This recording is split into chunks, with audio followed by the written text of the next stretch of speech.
Help support Friendo Club by going to patreon.com/Steven Larson or clicking join at youtube.com/Steven Larson. Access to bonus episodes, question threads for the Going In Raw podcast, and entry to our monthly wrestling predictions challenges. Join the Friendo Club today. Hey, Friendo, Steve here. Hey, Larson. And welcome back to Going In Raw. It's our annual New Japan Professional Wrestling Wrestle Kingdom review. For a while there, after like 2017 when New Japan was hot, Larson, we would cover a lot of New Japan. We covered all their major shows. Yeah. And over the years, that sort of waned away. Obviously, here at Going In Raw, we're always sort of looking at our business model and seeing what's hidden. And as New Japan kind of cooled there for a couple of years, as did our coverage. And now it's more just an annual thing. Like the last New Japan show we covered was last year's Wrestle Kingdom. And I was outside shooting some hoops thinking about this, Larson. There was a WrestleMania, and I think it was like 12 or 13 or so, that there was obviously, it was like 80% or something of the people on that card were not there the previous year. And although it's not as extreme this year, obviously there's been some big changes in the direction of the company and in a youth movement of the company. Ironic given what happened in the main event for the title. But what was your biggest takeaway in terms of the direction that New Japan is heading in? We started watching New Japan with Wrestle Kingdom 11, the one that was main evented by Okada and Kenny Omega. And it's an interesting situation where there's so many of the same wrestlers in similar positions. Naito's still super over. Yeah. Okada's still the top guy.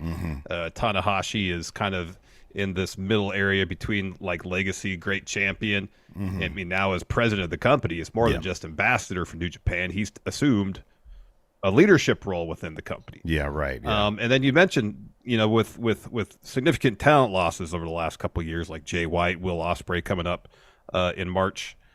You see the latest class of young lions returning from excursion. You got Yuya Uemura, Ren Narita, Tsuji, and it's interesting seeing these younger talents being brought into the storylines that's going on in New Japan and trying to find their way, not just in terms of the stories they're telling, not just in terms of, getting the ring work to the level we're used to for New Japan main eventers, but also figuring out their characters, which is perhaps the most interesting aspect of it, because it really runs the gamut from, like, you see Tsuji, he's like, okay, he knows who he is. Completely. And he wasn't even at Wrestle Kingdom last year. No. And then, he just came back from excursion this past summer. That's right. I believe. That's right. Yeah. And he challenged Sonata for the title after Sonata won it. And you have someone like Ren Narita who just joined House of Torture. He comes to the ring in a cloak. Yeah. He looks uncomfortable with that gimmick. You know what I mean? Yeah. So it's an interesting transitional period seemingly for New Japan where they're trying to start building up the stars of tomorrow. Yeah. And usually their approach is, for the most part, there's examples that, they're kind of outside this. Their approach usually is take time. Like we thought 2 years ago, Great O'Khan was going to be a singles champion by now. Hasn't really happened. Yeah. He was in the Rambo. Yeah, right. Yeah. There are outliers to that. Like Jay White came back from excursion and seemingly within 6 months was champ or something like that. Yeah. They fast tracked him. Yeah. But for the most part, like over the last couple of years, Master Wado, who else? A lot of the new members of Bullet Club, like Clark Connors and Gabriel Kidd and Alex Conklin. The LA Dojo kids have really made their way up into the main card. Yeah, absolutely. Yeah. But seeing the development of everybody has been interesting, because when we got into New Japan back in 2017, even though we were new to it, so many of the wrestlers you could tell were established. Yeah, right. Yeah. And it's interesting watching this kind of rebuilding, if you want to call it that, phase for New Japan, and seeing everybody develop, not just in ring, but perhaps more interestingly, in terms of their characters. Yeah. No, I totally agree with that. Yeah, so interestingly, last year we had 8 matches total on the main card. This year we had 9 matches, so not a huge difference there. It does look like, unless I'm tripping right now, it does look like there are more singles matches this year. One thing I noticed this year is that there's more singles matches, and they weren't afraid to keep the run times shorter. There was not a match over a half hour. It was a breezy show, yeah. It was, and even though a lot of the matches were in the 9 to 12 minute range, they didn't sacrifice quality by any stretch of the imagination. No, you watched the Zack Sabre Jr. Tanahashi match, which was fantastic. Oh yeah. Shingo versus Tama Tonga. That pace for 9 minutes never let up. Yeah, right. Yeah, so good. Shingo's like one of the wrestlers that wrestles with urgency regardless of the match. Yeah, true. Yeah, it seems like such a simple thing. A wrestler gets in the ring and wrestles like they actually want to win. Yeah, right. Yeah, I know. Yeah, you'd think that would does that better than anybody. Yeah, you'd think that would be like a staple of kind of. I mean, Zack Sabre Jr. kind of tries to outlast his opponents. Yeah, and in this case, it ended up backfiring on him. Yes, with a series of roll-ups where President Tanahashi ended up winning the championship, the TV title off him. But yeah, it's very interesting. I think a guy like Tsuji in particular is interesting because that guy's got megastar written all over him. He does. That guy's face is like one of the most just outwardly charismatic faces.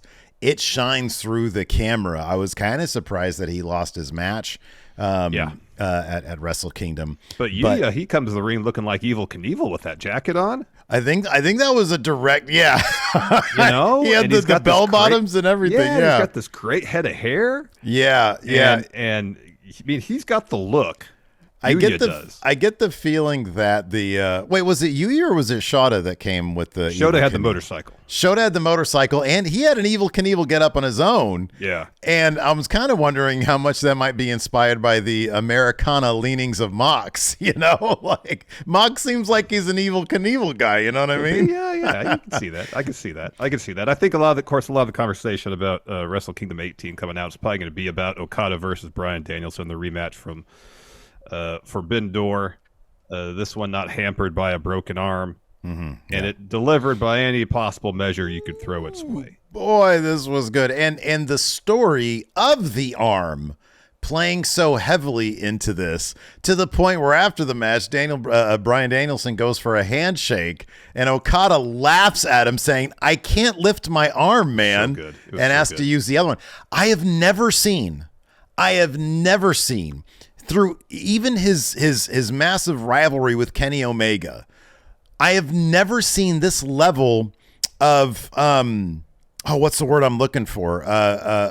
Emotional sort of pronouncement. You know what it reminded me of this match? Yeah. It reminded me of Okada's match with Minoru Suzuki. This match right after the one with Kenny when Minoru came back at New Year's Dash. After Wrestle Kingdom 11.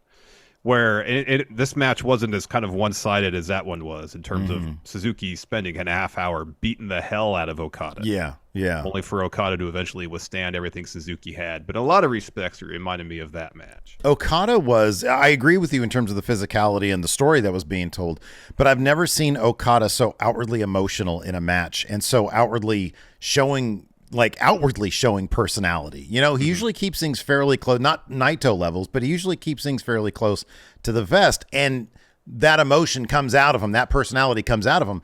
This match, it's almost as if there's a kinship between him and Bryan. Like they see each other as the contemporaries. Yeah. Because, he was screaming his name. I've never seen him make these, like express himself this way during a match. I've never seen that before from Okada. It was interesting to see the story bring that out of him. And it's interesting too, given that Danielson, I think, was the first person to tap him out, if not ever, like in a very long time. Yeah, right. Yeah. Forbidden Door, and Okada finds himself in that same situation in this match and starts to fade. He ain't gonna tap. Yeah. And finds the gumption to get his foot on the bottom rope. You mentioned the emotion, and we saw some emotion after the main event. I thought it was a really cool moment after Naito defeats Sonata to win the IWGP World Heavyweight Championship. And Sonata just wanted to get his LIJ roll call in Tokyo Dome. Just that's in the main after he wins the main event. That's all he wanted to do. Naito, yeah, Naito, yeah. It seemed like that was who did I say? Okada, Sonata, yeah. Sorry, Naito wanted to get his LIJ roll call, and it seemed to be just as important, if not more so, than winning the title for Naito. Yeah, based on how commentary was putting it. So he wins. He gets up. He gets the title. He's instantly attacked by Evil. And Dick Togo. Dick Togo. Yeah. And Dick Togo. And he's getting beat down, and Sonata makes the save. Yeah. Hits Evil with a Shining Wizard and holds up Dick Togo so Naito can drop kick him. Mm-hmm. And then Sonata takes his leave, and Naito gets back on the mic and just says, this is Chris Charlton's live translation. It says, Sonata, you and I may have gone different paths, but it's because of you I get to do the roll call. Yeah. And Sonata just starts crying. He starts crying. Yeah. It was something else. I was really hoping that he would give a shout to Sonata within the roll call, but he didn't because he left. And therein lies the consequences. I was reading an article published a couple days prior to Wrestle Kingdom by Sweet Williams. Or Suit Williams. I think it's Suit Williams. Mm-hmm. It was a piece written for Voices of Wrestling. And the title of the article is Why Tetsuya Naito Needs to Beat Sonata at Wrestle Kingdom 18. And it basically was Sonata hasn't been proven to have that extra level because New Japan was trying to see if the title can make the guy. Yeah. And it reminds me of a conversation you and I had. We filmed it on Wednesday for Friendo Club, and I forget if it was for Wrestling What Ifs or if it was for Hot Takes. I think it was for Wrestling What Ifs because we talked about Austin and WCW and finding the thing. Yeah. And I don't necessarily agree that Sonata doesn't have it, but clearly he hasn't found it. And maybe New Japan was thinking he could find it with this drastic rebrand, being the champion. I have no idea the backstage politics, or I should say creative situation, but clearly you would think putting that title back on Naito after a relatively underwhelming run from Sonata might be a way for if it's Tanahashi's call, and that's if I have no idea, but there's new leadership, and then several days later, a title change that I was just following the basics of the story, Sonata trying to purge the demons of his past, that being LIJ, and solidifying himself and coming up short. Now, long-term storytelling is nothing, new to New Japan, and that's what this could be. We've seen that with Naito. How long did it take him to get this roll call? 10 years. Right. So it could be just part of the path. We've seen this with multiple champions, how they get to a certain point and then stumble and get to that point again. So maybe it's that. Maybe it's having, killing two birds with one stone, or trying to have your cake and eat it too, telling Sonata's story of success and failure, hopefully to get success again, and at the same time reestablishing Naito, who I honestly thought might be done because of those knees a year ago, reestablishing him, given that he's so popular. That crowd was going ape shit for him, crazy for him. Yeah. And him having a 10-year journey to getting his roll call. I thought that the finish to that main event was pretty interesting and maybe kind of telling about New Japan and where they want to go. Well, it's interesting that they made Sonata's kind of underwhelming title run kind of a part of the story going into this. This commentary is talking quite a bit about how Sonata used to have this strong connection with fans. Mm-hmm. We in his build up to the split from LIJ, all you'd have to do is this. Mm-hmm, yeah. You touch the back of his ear saying, all right, come on, give it to me. And the crowd would erupt. Yeah, right. Yeah. And through the process of leaving LIJ, becoming champion, he lost that. He become a bit of estranged from the crowd, whereas Naito, for at least 7 years, has been probably the most popular wrestler in all of New Japan. Yeah. And whether Sonata could reestablish that connection with his fan base, and whether that lack of connection with the fan base might inform his underwhelming title reign a bit. This is commentary was having during this match. And it's an interesting approach to the story, and that's one thing New Japan's always done very well. And you look at Jay White in particular. They find ways to make stories about the wrestlers' connections with the fans there. Yeah, absolutely. Yeah. They do that better than anybody. Yeah. I think they more than any wrestling promotion I've seen, they actually make a point of telling those stories. I think in a way, I can't think of a fan base that's more, traveling the States, you never know what kind of crowd you're going to get. You figure you're going to get a certain crowd in Chicago, a certain crowd in New York. You go down to whatever, what was the Lafayette. Lafayette. Yeah. And, you're going to get some crowd there. In Japan, maybe it's because of, the tour that New Japan specifically does. I feel like their crowd is much more a specific personality that is very much like they say here, the sixth man is your hometown, right? Well, that crowd is unlike any crowd that I've seen in professional wrestling. Every crowd for every promotion is its own very specific thing.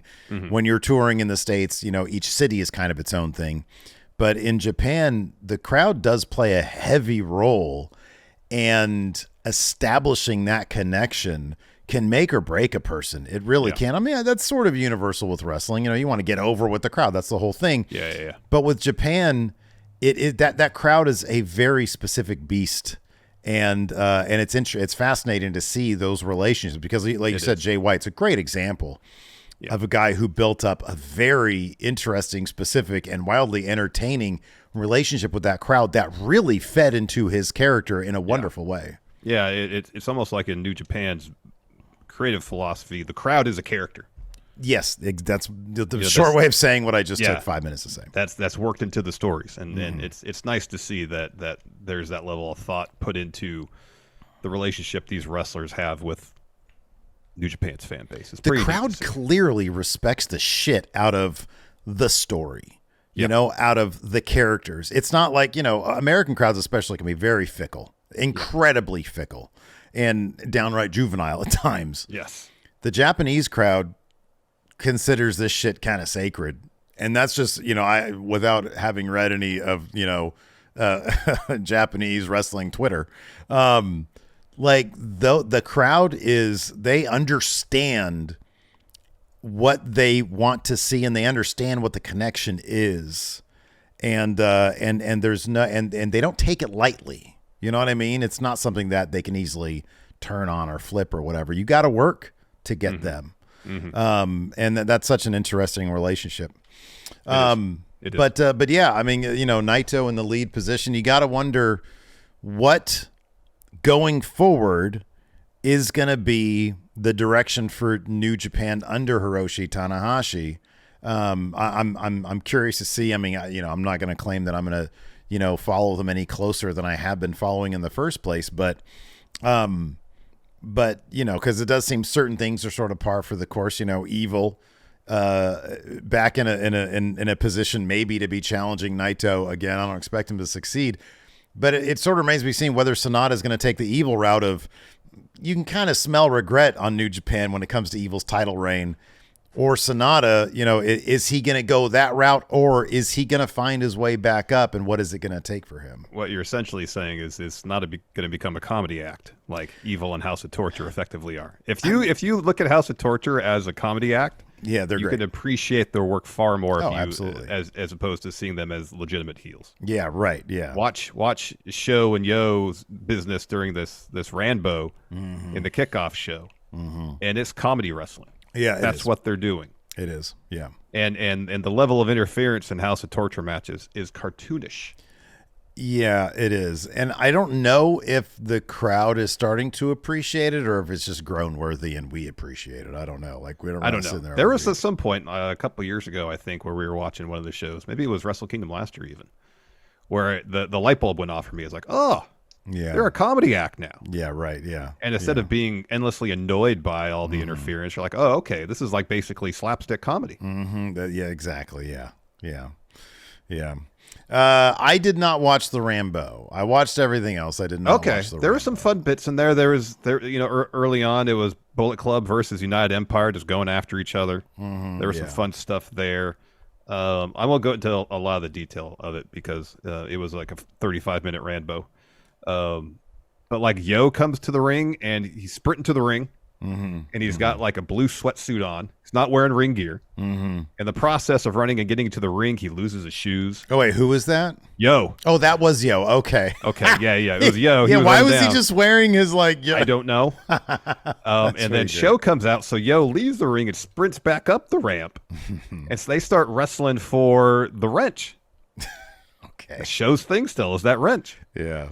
Eventually, like, they're wrestling for it, and Yo slips off, like really slowly and cartoonishly slips off the stage a little bit. Eventually, they get back to the ring, and Show spends, I swear, 3 to 5 minutes with Yo crouched over the top rope, pulling him by his ankles.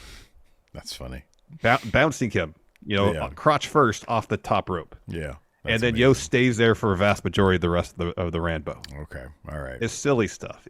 We had the return of Iizuka. Yeah. Former Suzuki-gun member. I did see that, yeah. He had a bit of a reunion with Taichi. We had the Iron Glove make a return. Yeah, I saw that, yeah. But then he and Taichi start throwing hands, and then they get eliminated. So the final four, who were going to face off in a match at New Year's Dash, so last night, were Great Khan, Yo, Yano, and Ishimori. Somebody here didn't make that match. Because I'm looking 4-way match to determine the inaugural provisional King of Pro Wrestling, and Taiji Ishimori won that match. Oh, all right. But he wasn't one of the last four in the Rambo. Yeah, he was. I just said Taiji Ishimori. Great Khan, Yo, Yano, and Ishimori. The last four. Oh, that's weird. Why does it... What am I looking at? Oh, I'm on 17. That's why. Okay, my bad. Whoops. Go back. Okay. There it is. Okay. All right. So, yeah, he won. To kick off the main card, we had Catch 22, I guess. I don't know if it was 22 or 22. TJP, who had a wildly interesting makeover.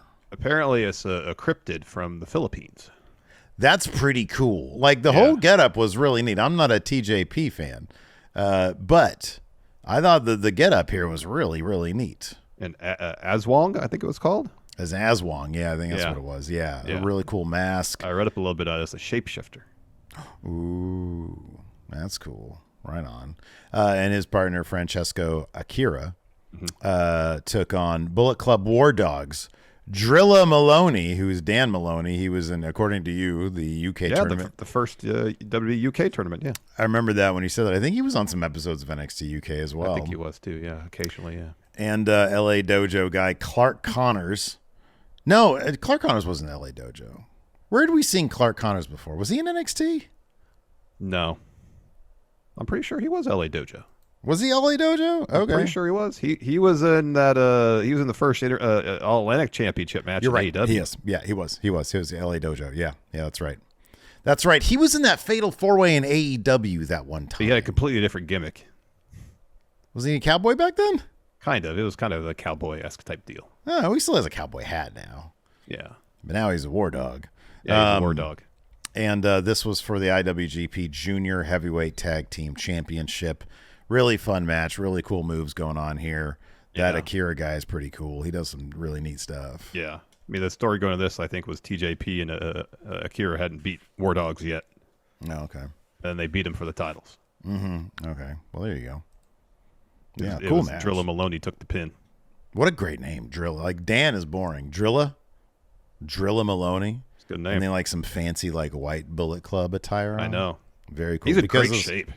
Because those titles, too. The title, they have, like, new white straps. Yeah. Yeah, he is in great. Yeah, Drilla Maloney, he's got, like, a great chin, too. He does. He's a very handsome guy. Yeah, he's a handsome dude. He is, yeah. Yeah. TJP, Akira get the win here. after hitting double running knees on Maloney. Fun match. Again, it was like 10 minutes long. Yeah. Everybody got their stuff in. Yeah. Great pace. Yeah. It's good. It's good stuff. Next, also really good stuff. Tanahashi, go Ace, President Ace. President Ace. Challenging Sabre Jr. for that TV title.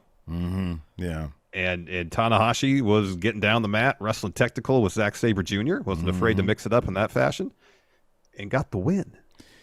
Yeah. So I read some statistic, and I forget. I don't know if it's real or not. But if Sabre Jr.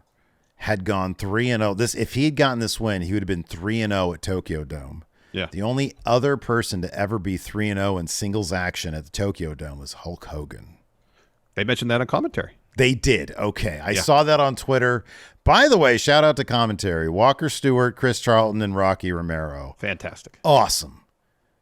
Awesome job. Awesome job. Especially for people like us who don't watch New Japan on a regular basis. Yeah. Helping fill in the gaps for the stories. Walker Stewart sounds like he's like in his mid-50s, but he looks young. I think he's like a young dude. Yeah. But he comes off like he's been doing this forever. He is so good. He has like the perfect play-by-play announcer voice. Oh, he does. Yeah, he does. It's amazing. It's really good. Yeah, really good stuff. And, of course, this match was really good as well. Only went 8 minutes and 53 seconds. Of course, there's a 15-minute time limit on these matches. But Tanahashi needed like basically a little bit more than half of that to beat Sabre Jr. Again, like I said, Sabre Jr. just trying to outlast Tanahashi. And Tanahashi, though, but toward, they were doing these very quick roll-ups. I swear to God, there was like 10 of them before Tanahashi just cranked a little bit extra on his last pin on Sabre Jr.'s legs and caught him and beat him, and is the new President World Television Champion Ace. And he's also, I guess, 6-man champion as well with Okada and Ishii. Yeah. So that's cool. He's champion and cool. President.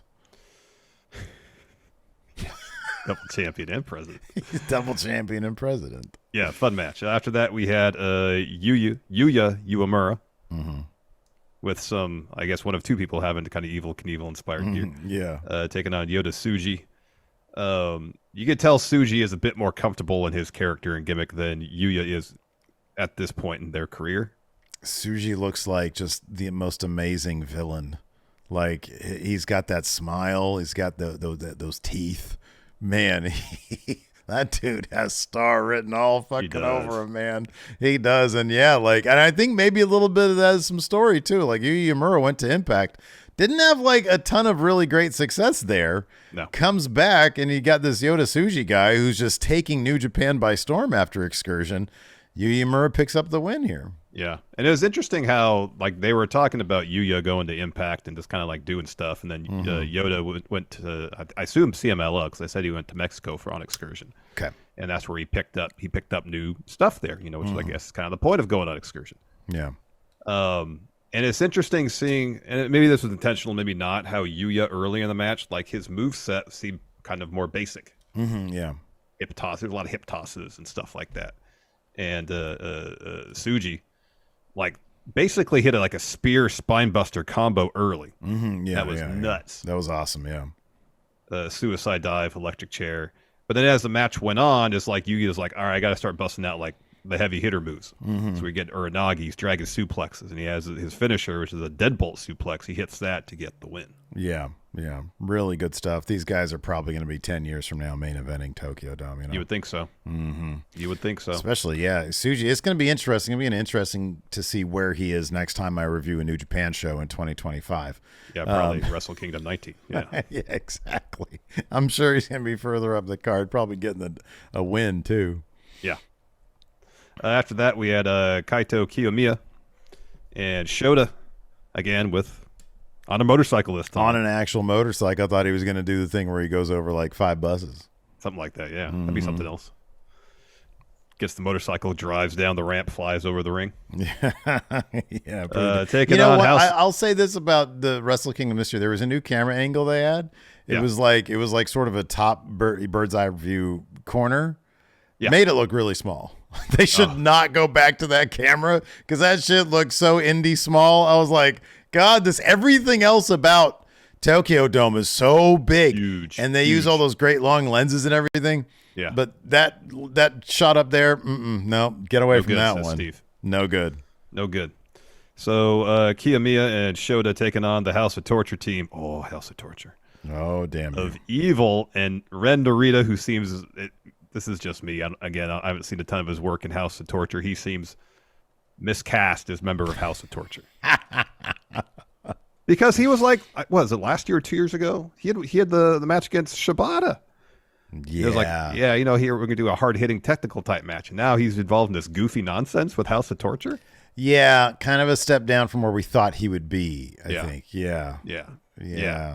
So, of course, this had the usual House of Torture hijinks and interference. Mm-hmm. And then, Yujiro Takahashi distracts the ref and allows Ren Narita to use a push-up bar. Mm-hmm. This is a different weapon. On Shota. Hits him with his finisher, which is basically an X Factor. Mm-hmm, yeah. To get the win. Yeah, kind of a goofy. There was something wonky about the finish too. I think when Shota rushed at Ren towards the right before he got hit with the push-up bar. It was a weird sequence towards the finish here. Mm-hmm. But then that's to be expected with House of Torture. And then Evil tried to get some cheap heat early on during House of Torture's entrance, where he gets a Pro Wrestling Noah shirt because that's Kiyomiya's home promotion. Yeah. And takes some scissors and cuts it and rips it up. I'm like, all right. Well, I like that he used it. Did you not see Kiyomiya getting his ass kicked by Okada? You have to appreciate. Last year, that's way more humiliating than cutting up a shirt. Yeah, but it's House of Torture, They their whole thing is pettiness. It really is. Yeah, it's kind of great. They're laughing, we got him good here. Oh, we stuck it to him. And Kiyomiya looked mildly annoyed. It's didn't you not see Okada humiliate me in front of the world last year? God, that was the beatdown of a lifetime. That was amazing. It was something else. Yeah. Then we had a really fun match for the never open weight title. Tama Tonga versus Shingo Takagi. Tama Tonga on his way out of New Japan, picking up the never open weight title. I guess he has to drop it before the end of this month. I guess so. I can't. Every time I watch a Shingo match, I'm reminded how much I love his work. Mm-hmm, yeah. Oh, I know. He's great. Everything, even the smallest little thing, urgency. And it seems like he intentionally uses whether a punch, a suplex, regardless, to set up what comes next. Yeah, right, yeah. There's such I don't know, I watch his work and I just think there's such a thought process put into every little thing. Yeah. And it's fantastic. I know. He's so explosive. It's like every match. And it reminds me of the best can do that. Like Danielson. Mm. The one thing we say about Danielson is that he distills every match down to its most consumable essence, Yeah. It's he instantly makes you understand and give a shit about his matches, and that's why he's the best. Shingo has that. He's got that thing where he can make every match you just understand it, and I love that about it. Yeah.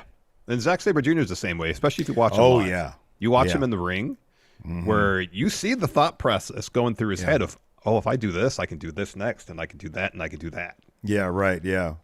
Yeah. And it's awesome to see where you see wrestlers, you see the thought process in ring in real time as the match is happening. If I do this, it leads to that, to that, to that. Yeah.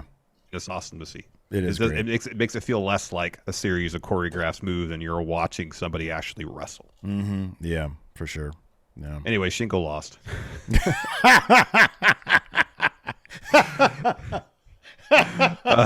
So he's looking for Last of the Dragon. Tama Tonga blocks. This is a really fun match. And Tonga's great, too.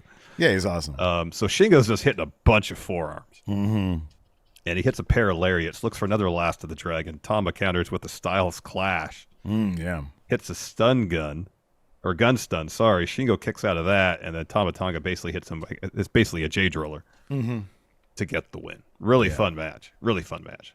Pace did not let up at all. Do you think is there any chance, because he said he wants to go wrestle in America. Is there any chance that he's going to just go wrestle at Strong? Well, I suppose it's true. Take the open title over there? Could be. Maybe. It's possible. He didn't say he was leaving New Japan. Yeah, he just said he's going to go wrestle in America. Yeah. New America. Anyways, after that we had so we see Ryan and Nick Nemeth, FKA Dolph Ziggler. Yeah. They walk to the VIP area prior to the match. And Dolph's face sometimes looks like it strains. He tries to do. Yeah. Like weird facial contortions. Yeah. When I see him do it, I start doing it myself. I'm like, what are you doing? Why am I doing that now? So anyways, they show up and the crowd gives sort of a mild gasp.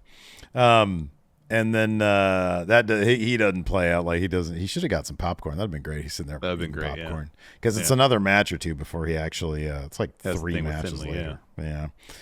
Before he actually does anything. But this is Ikaleu and LP versus Yoshihashi and Hiroki Goto. Now this was for both tag titles, the New Japan Strong and the IWGP tag titles. Oh, this was the strong titles. So okay. Hikuleo and LP had the strong titles. Okay. Yoshihashi and Goto, the IWGP titles. So Hikuleo and ELP, they're calling themselves Guerrillas of Destiny. Yeah. But that's not the same Guerrillas of Destiny as before. No. Has a tag team done that before? Turned over both members and had like the same name? Like they were the New Rockers, but they weren't the Rockers. Like did WWE find replacements for Axe and Smash and Demolition, or just for both of them, or just one of them? I remember one guy, like I always see that picture on Twitter of one of the dudes with like a weird hair, like a very 80s haircut instead of like a wild haircut. Or am I thinking of somebody else? Yeah, I don't know. Yeah, I don't know. Let us know in the comments if there's ever been a tag team that replaced both members. It's like Jefferson Starship to Jefferson to it's like Jefferson Airplane to Jefferson Starship to Starship. Yeah. By the time Starship was around, it was just Grace Slick, right? Yeah, I think so. And like, but still, she's an original member. Yeah, no, you're right. She's an original member. There wasn't a complete turnover. No, I can't. Has there been a band where there's been a complete turnover of every member and they've kept the name? I want to say, who is it? Deep Purple? Oh, maybe. I think Deep Purple might have done that. Maybe. Where by the end there was nobody original. Could be. But yeah. Yeah, I don't know. Anyways, Hikuleo, LP, they get the win here. Hikuleo hits a splash off the top after LP hits CR3. They get the win. They have all the tag titles now. Deep Purple they had the Guinness World Record for the globe's loudest band. That's for interesting. 1972 concert at London's Rainbow Theatre. Apparently it was the loudest. That doesn't appeal to me. You know, I went and saw My Bloody Valentine once at a place in Santa Monica, and they handed out earplugs at the door, and you needed them. Oh, yeah. I put them on immediately because I'd heard they were really loud, and at one point I took it out, and I'm like, this is too much. So, in fact, Deep Purple, they only kept their drummer. They had broken up for 8 years, but through every iteration, they had the same drummer. Okay, so that's one member. Yeah, so that's one member. Hey, wasn't it Menudo? Like they were constantly... they became. But they became like a corporate thing. I think they were always a corporate thing. So it's kind of they're like but that's a good that is one for sure. Yeah. Next up, junior heavyweight title match. El Desperado challenging champion Hiromu Takahashi. These guys have fantastic chemistry. It's certainly not the first time they've wrestled each other for that title. I appreciate also Desperado comes out in the most comfy looking stuff. Like it's Wrestle Kingdom. It's a big deal. He's got like some Adidas track pants on with some little flares on the side and then like a sleeveless shirt. But man, they're so good together. I know. And Desperado, like he's having these fantastic matches in Tokyo Dome, and then he'll go to Kirk and Hall and wrestle death matches. Like seemingly in his spare time. Mm-hmm. Yeah. He's got some of the, like when he was destroying Hiromu with those forearms. Mm-hmm. Those look like shoot forearms, man. I know. These guys have that trust where, where like they've been through it together, and it's great to see they both still have it and they've gotten even better. But this is sort of like a throwback to like even a couple of years ago. They were still at it. They were still doing this. Yeah. I mean, they were both of them were in the 4-way last year for the junior heavyweight tag title match or title match. Sorry, not tag titles. Desperado gets the win here after 3 pinche locos. Second one, it looked like he dropped Hiromu right on his head. Yeah, I don't, I mean, Hiromu got up, so I'm assuming he's fine. I think he's probably fine. Nothing, man. I remember I was at like a Texas Roadhouse or something when where's Chili's? I don't know, something like that. And I saw the little video clip of him when he broke his neck. And I was against Dragon Lee, yeah. He's never going to wrestle again. Yeah. He did. Yeah. This was a fantastic match, the way Desperado was destroying Takahashi's leg. I love a good stretch muffler. Oh, yeah. Stretch mufflers are the best. And then when he's capturing the arm, too, holy shit. Yeah, that's great. And Takahashi was selling it like his leg was about to fall off. It was great stuff. Yeah, it was awesome. Takahashi's got the best ring gear, too. Yeah, and his entrance gear with all the stuff. The shorts had eyeballs all over it. Yeah.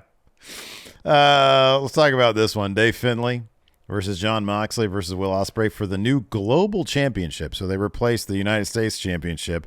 Will Ospreay turned that into the British championship. And then now it's the global. Well, David Finlay destroyed that belt. He destroyed that title. And now it's the global title. Let me ask you something. Yeah. What'd you think of Mox's entrance gear? So I saw on Twitter somebody said it needed the actual red hood that the Red Hood wore. Uh-huh. This was kind of shades of, what he looked like? Remember that scene in Batman and Robin where they're skiing on the ice? Yeah. Yeah. Yeah. He looked like one of the goons, one of the bad guys there. Yeah. Not good. I mean, that's I don't know. Good. I mean, I didn't take Mox for someone, and I'm not saying this in a disparaging way whatsoever. I was just surprised. I didn't think Mox would come out in entrance gear based on a comic book character. Same. I think it's to me, I think it's kind of cool. The Red Hood is that's a weird shout though. I don't know anything about Red Hood. Well, Red Hood is Robin that died. Yeah, I know that much. Yeah. Okay, so he's Robin that died, came back as the Red Hood, because that was like the Joker's original gimmick, and of course the Joker killed Robin, and then he was dumped in a pit the Lazarus pit, and he was the Red Hood. That's it. I mean, he's like because he's got a mean streak. Because whenever you come out of Lazarus pit, you're an asshole. Oh, gotcha. So I mean, I guess that's Mox like, is an asshole. So is the story there? He was in WWE Lazarus pit getting his contract expired, and now. I mean, did he see himself as a sidekick who was left to die, and then he was resurrected by New Japan, and now he's a dick? Could be. Maybe that's the case. Maybe that could be. I was just surprised. I was like, wow, I didn't know Mox was a comic book aficionado. I didn't know Mox was corny as shit. No, it is kind of funny. It's like, does he actively read the comics now? Like, does he spend like $4 a pop on these fucking things? Because they're so expensive these days. Or does he have the DC Infinite app? That's what I was going to see. With Ultra. That's what I got the other day. Yeah. Yeah. It's overwhelming. There's too much stuff. But it's a lot of stuff. DC have been doing comics for a long time. So. They have, at least since the 90s. So anyways, Mox shows up in Red Hood entrance gear. And it's sort of like Finley's gimmick is nobody likes Finley. It's basically his gimmick is X-Pac heat. Yeah, he's got to go wait. And so Mox and Will Ospreay both take great delight in starting the match, just completely killing Dave they made Finley. The arrangement at the press conference. They were like, Ospreay's is that what it was? Okay. 5 minutes. We spent 5 minutes teaming up on Finley. I'll give you 2 non-alcoholic beers. Okay, that's fun. That was the deal. Okay, yeah. It was fun because they were teaming up and, they're very cheerfully sort of pulling each other off so that they can, not actually pulling each other off. Like they're like, removing each other from chopping him so they can chop him. So they can then chop him, yes. They go through that for, I guess, the allotted 5 minutes. And I said it was 4 minutes before the powerbomb through the table. Okay. And then they look at each other and we're like, all right, let's go do this. And then they start going at it. Yeah, this match was a lot of fun. It was a blast. It was a lot of fun, even though we had Bullet Club interference. They made those guys look like assholes, which is pretty funny, too. And you got that shot I'm sure people have seen of Alex Conklin. Yeah. With his butt poking through the table. It was pretty funny, yeah. Yeah. Probably hurt, too. Yeah, it probably did hurt. Those tables look thick. Yeah, they do, yeah. It probably hurt Ospreay to do that senton on them, too, because those tables look thick. Apparently his cake is thicker though, man, because it went right through there. There you go. It's dense. He's got some dense cake, man. I guess he does. There's a lot of good stuff here. There's so much good stuff, and Finley, he's really grown a lot as a wrestler. Yeah. His arsenal of moves is fun and pretty interesting. Mm-hmm. Yeah, it is. Yeah, and he more than held his own against two wrestlers who are generally considered two of the best in the world. Mm-hmm. Yeah, and Ospreay and Mox. And playing the role of the spoiler, which is pretty much what he did. It was opportunistic stuff, even down to the finish when he got the win. Yeah, right. So speaking of which, Finley hits Mox, triple threat, no DQ. So Finley hits Mox with a low blow. Mox kicks out of that. So Gato slides the shillelagh into the ring. Mm-hmm. And Finley's getting ready to use it, take a swing at Mox. Instead, Mox hits him with a Death Rider and then another one. Mm-hmm. Ospreay drops Mox with a hidden blade, covers. Mox kicks out at one. Ospreay hits another one, then a Stormbreaker. Then Finley rushes in the ring, hits Ospreay with a last call. Ospreay kicks out of that. Finley hits him with a stomp, and then he puts him up for a suplex and brings him down and knees him in the face to get the win. Yeah. So that's when Finley walks over to the Nemeth brothers and talks some crap to Nick. Nick stands up, gets in Finley's face. Finley shoves him. They start fighting, and then the Young Lions rush in to break it up. Dolph's assertion was, "You think you deserve to have a match with me?" And Finley's like, "I'm global champion, and you're Dolph Ziggler." I know. So, what are you gonna do? You're here to show the world? Is that where you? Is that where you're gonna go? You're here to show San Jose because they're gonna have a match in San Jose. Next up, Okada Danielson 2. Early match of the year contender here. Yeah, this is going to be the one to beat. Much like Kenny and Ospreay was the one to beat last year, this is going to be the one to beat. I kind of want to watch it again. It's not even that long. It's 23 minutes long? About 25 minutes, I think. 23:30. So, yeah, this is not that long. It is action-packed, and Danielson at his most vicious, pissed off about, oh, well, you're not going to take my arm away. He said something along the lines of, even with one arm, I'm 99% better than, I'm still in the top 1% of wrestlers, and I take your arm away, no Rainmaker, you can't do shit. Yeah. So yeah, the entire time he was just wrecking his arm, yelling to the crowd, "You want to see me break his fucking arm?" And oh man, he was going to town on this thing, and it was so much fun. It was so good. And Okada, perhaps more than anybody else, is really good at the performance of withstanding his opponent's best. Mm-hmm, yeah. Especially when he's in the situation where Danielson has him in that Rings of Saturn type move, the same thing he tapped out to at Forbidden Door. And you could see it in Okada. He's like, I can't give up. I can't give up. I can't give up. And he's screaming, no, I'm not giving up. I'm not giving up. He starts to fade. And he comes to, and he's kicking his foot on the ground, and he's trying to shimmy to get over the ropes. And I know that's pretty standard wrestling stuff. Mm-hmm. But throughout Okada's career, I don't know if anybody gets their ass kicked as much, but makes you believe that he still has a chance. Yeah. And it's not like Gargano at that 2 out of 3 falls match against Cole, where he's taking everything. And it doesn't make any sense, And it doesn't make any sense. It's like, if Okada gets hit with a finisher or two, he's gonna lose. Mm-hmm. But he makes you feel like in the middle of a match where the match ain't gonna end. Mm-hmm. Man, there's a chance that he tapped out this move once. He could do it again. Yeah. He makes you believe that in the drama of the match, at a moment where you normally think, no chance it could end here. Mm-hmm. It makes you believe it could. Yeah. Just phenomenal stuff. He is. He really is. He's, again, that dude, and it's like you got two of them in the same match. That guy who just makes every match you understand it immediately. Yeah, it's great. And here's the thing: the story of this match is simple. Mm-hmm. It's so simple. Yeah. But when it's told to perfection, it works. And when he takes off the eye patch and he starts stomping his eye. Oh, it's great. Great. Commentary's like, oh, I didn't think Okada would stoop to this level, and I think it was Rocky saying, "Well, he's been champion. Of course, he's going to stoop to this level." Yeah. You don't get to be in the greatest world champion in New Japan history without doing this kind of stuff. And he's and the thing is, it's yes, it is strategic, but also it's petty because that's where he's at right now. You know, it's like Danielson is being petty with the arm stuff, and now well, you're getting, and that's the stink on Okada's face is, fuck your eye, he takes it off and very dismissively throws it away. And Danielson's like, oh, I know. just grumpy looking. Oh, it's and great. He just starts stomping his eye, and Danielson's like, yeah, I'm just going to take this now. Oh, it's great. So good. We didn't mention this before we started talking about the match, but how about Okada's robe?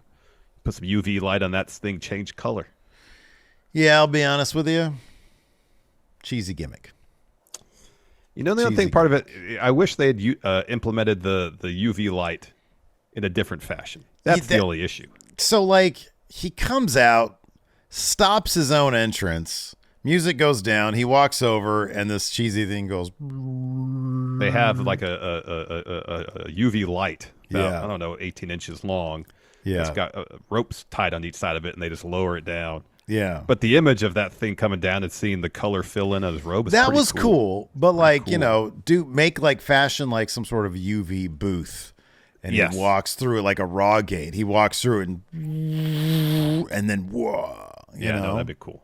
Each year Okada's really pushing the limits of futuristic fabrics. Yeah. Yeah, that's true too. Yeah. It was pretty neat to see. Great to see. Yeah. And then also I saw somebody on Twitter describe it as a coloring book page, and that sort of killed it for me too. Oh man, I didn't know you could do that. You could put UV light on fabric, and it's brand new fabric. I didn't know that either. Yeah, that's pretty neat. I was impressed. Yeah, I was impressed. So I know where to start with this match because it was amazing. No, we talked about it enough. We're good. All right, Okada wins. Well, the Rainmaker. Yeah, just took one this time. Yeah, just took one. Although he hit one earlier, but he couldn't get the pin. Yeah, because he was so out of it. Yeah. So I'll start here. So Danielson's in the corner after hitting the knee plus, leads the crowd in the yes chant, which he doesn't do very often. Yeah, no, he does not. So he looks for another one, but instead runs into an Emerald Flosion from Okada. Okada looks for a Rainmaker, misses that one. Hits Danielson with a drop kick, a landslide. Whoopah. Rainmaker to get the W. And they have a cool moment afterwards where by the time Danielson gets to his feet, Okada steps up to him, puts his hand on his shoulder, and then bows to him. And Bryan bows back. And then that's when Bryan offers his right hand. Okada's like, what am I going to do with that? This is the arm you messed up, man. Yeah, what am I going to do with that? Danielson puts his left hand out there, and then they shake hands. But even in that, even when Okada looks at, points at the arm, is like, I can't lift this. There's so much. It's honestly just looks like joy. It just looks like, I don't know, there's like a weight off him or something. Like he can finally, He got his win back. Yeah. Well, yeah, there's that too. But like, I don't know. I just feel like there's something different with him. Mm-hmm. That's, I'm trying to think of the word here. Like, easygoing. Easygoing? Okay. Do you mean the character of Okada or the man Okada? I honestly don't know. Because I honestly don't think that they're that far apart. No, I don't. I kind of feel like one is really informed by the other. Do you think the character of Okada, the Rainmaker, enjoys fishing as much as actual Okada does? I think he does. I think he does. Yeah, I think that I think that there's not a lot of distance between the man and the character. I really believe that. It's just Okada in real life turned up a little bit. Yeah. Yeah. Could be. I'll be honest with you, seeing some of his social media, I feel like the character might be turned down Okada a little bit, It's Okada it's business Okada is what it is. Could be. Because Okada seems like a pretty funny dude. He does, yeah, he does. But then in character, he's business, Yeah. But I feel like this was more real Okada just through the match. That's sort of what it is. I wonder if part of it, we don't know how much their match was hampered by Danielson's broken arm. Yeah, true, yeah. And, maybe it was a feeling of relief that's like, okay, I was in there with one of the best wrestlers in the world, and I proved that I know Okada probably knows full well that he's one of the best wrestlers in the world. Yeah, sure. By his confidence in his abilities. But going in there with someone who's not just considered one of the best wrestlers in the world now, but perhaps ever. Mm-hmm, yeah.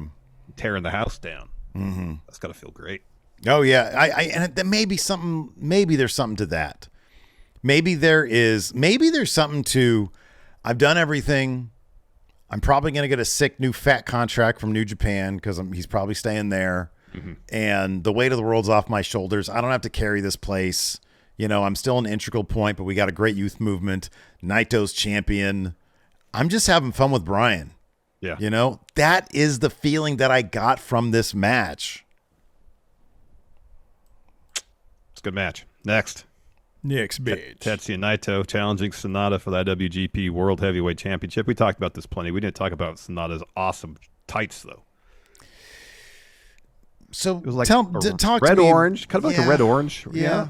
But it was like a mosaic pattern on there, where it's like shiny bits in mosaic, and then like I guess spandex kind of, where the grout would be on a mosaic peeking through. It was beautiful, beautiful shorts. It was cool. Not my thing, but I appreciate that you like it a lot. I think it was the orange red color that really sold it. It is a nice orange red. Yeah, it's not a color you see very often. It's not. Gear. I miss the Space Pirate. Maybe we'll get that back now, Steve. I think that if he had just taken the Space Pirate to the next level as opposed to this, number one, it's crazy that him and Naito were in the same class. They were in the same like Young Lion class. Sonata looks like he's 23, 24. Yeah. He looks so young.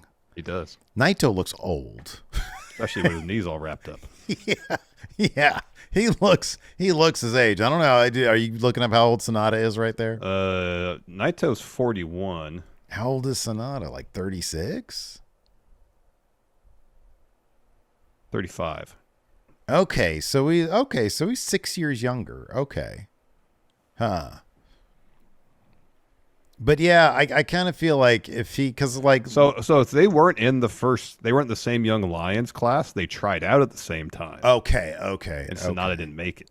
Oh, okay. So that's when he went to Old Japan, trained there. Okay, right. With Muto. But yeah, I feel like the Space Pirate thing, if he had stepped that up more. But yeah, no, this match was fine. It was good. There was a couple sequences that were sloppy as fuck. It seemed like there was supposed to be a Destino reversal that didn't go as planned, and so it took them a little bit to get back on track. But once they got back on track, the crowd was super into this match. The crowd was really into this match, yeah. Yeah, and so they got it back together. Yeah, they did. In typical Naito fashion, he's destroying his opponent's neck. Yeah, God. And we talked about, like the story commentary was relating about Sonata trying to rekindle connection he used to have with the fans, and that was some good stuff. Like so much of what Sonata does, despite the bit that was a little bit bumpy, like looks like his moonsault looks about as perfect as a moonsault as you could do. You know what I mean? Yeah, right. Yeah. Like his Shining Wizard looks like textbook Shining Wizard. It does. Yeah. It's crazy. In the end, Naito wins. It's like Sonata two hits Destinos, I think, wasn't it? Yeah. Sonata hits the Shining Wizard, looks for a deadfall. Naito escapes that, hits a deadfall of his own, a brain buster, and then a Destino. He hit like 4 Destinos total. Throughout the match. Yeah, God, was it that many? Jeez. Yeah. Yeah, I think it was 4. Yeah. So then Naito presented with the title, and he grabs the mic, and he's instantly laid out by Evil and Dick Togo. Boo. So Evil picks up the mic and says, I'm not going to let you have your roll call, and I'm going to be the one to take the title off you. And that's when Sonata rushes in and takes out Evil with the Shining Wizard. He kicks Dick Togo, holds him up so Naito can drop kick him out of the ring. So they both get their feet, and Sonata says something to Naito. Yeah. And then collapses, and he's helped out by Young Lions. And that's when Naito picks up the mic and tells Sonata, hey, we've taken different paths, but I'm not holding this mic. Or he says, I'm only holding this mic because of you. And that's when the waterworks start. Yeah. It was a pretty cool moment. I'm interested to see where it goes. It was, yeah. Because he's walking away from the ring. He doesn't turn around or anything. He just cries.